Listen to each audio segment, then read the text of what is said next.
চোটের কারণে প্রথম ম্যাচে ডাগ আউটে বসেই দলের খেলা দেখতে হয়েছিল নেইমারকে। বিশ্বকাপের মতো মঞ্চে ব্রাজিল মাঠে নামছে, আর সেই দলে নেই তাদের সবচেয়ে বড় তারকা। এমন দৃশ্য দেখে হতাশ হয়েছিল লক্ষ লক্ষ সমর্থক।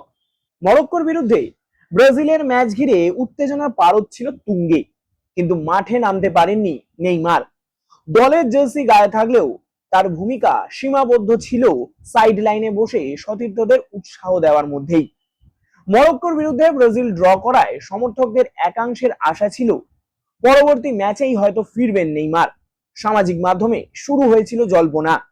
অনেকেই বিশ্বাস করেছিলেন ব্রাজিলের মেডিকেল টিম হয়তো তাকে দ্রুত সুস্থ করে তুলতে পারবে, কারণ বিশ্বকাপের মতো টুর্নামেন্টে নেইমারের উপস্থিতি শুধু মাঠে নয়, মানসিক দিক থেকেও দলের জন্য অত্যন্ত গুরুত্বপূর্ণ।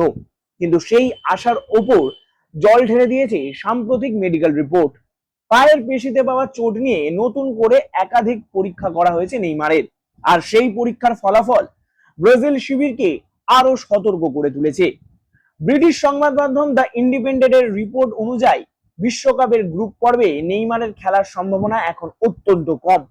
ব্রাজিলের চিকিৎসকরা আর কোনো ঝুঁকি নিতে রাজি নন। তারা চাইছেন তাড়াহুড়ো করে মাঠে নামানোর বদলে নেইমারকে সম্পূর্ণ সুস্থ হওয়ার সময় দেওয়া হোক। ব্রাজিলের মেডিকেল টিমের প্রধান লক্ষ্য এখন নকআউট পর্ব, অর্থাৎ যদি ব্রাজিল গ্রুপ পর্ব সফলভাবে পেরিয়ে যায় তাহলে শেষ 16 বা কোয়ার্টার ফাইনালের সময় নেইমারকে ফেরানোর পরিকল্পনা রয়েছে তাদের।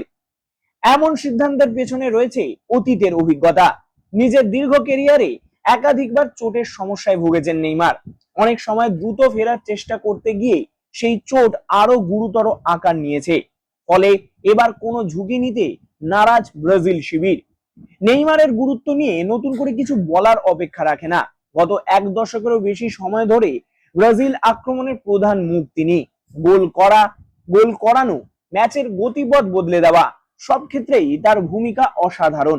তাই বিশ্বকাপের মতো প্রতিযোগিতায় তার অনুপস্থিতি যে ব্রাজিলের জন্য বড় ধাক্কা, তা বলাই বাহুল্য।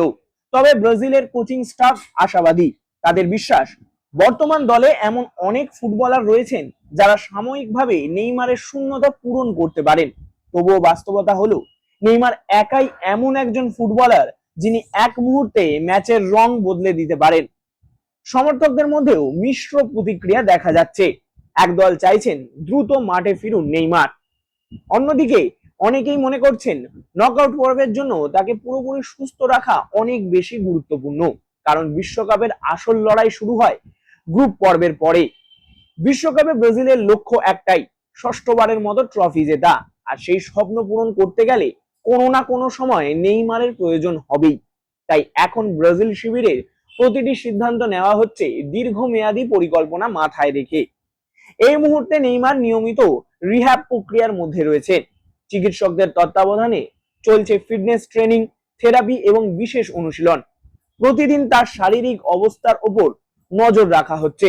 চোট কত দ্রুত সেরে উঠছে সেই রিপোর্টের উপরেই নির্ভর করবে তার প্রত্যাবর্তনের দিনক্ষণ। ব্রাজিল সমর্থকদের কাছে তাই এখন সবচেয়ে বড় প্রশ্ন, কবে ফিরবেন নেইমার? গ্রুপ পর্বে নয়, তাহলে কি নকআউটে? তিনি কি আবারও হলুদ জার্সি গায়ে মাঠে নেমে দলকে নেতৃত্ব দেবেন? বিশ্বকাপের মঞ্চে কি দেখা যাবে তার জাদুকরী ফুটবল?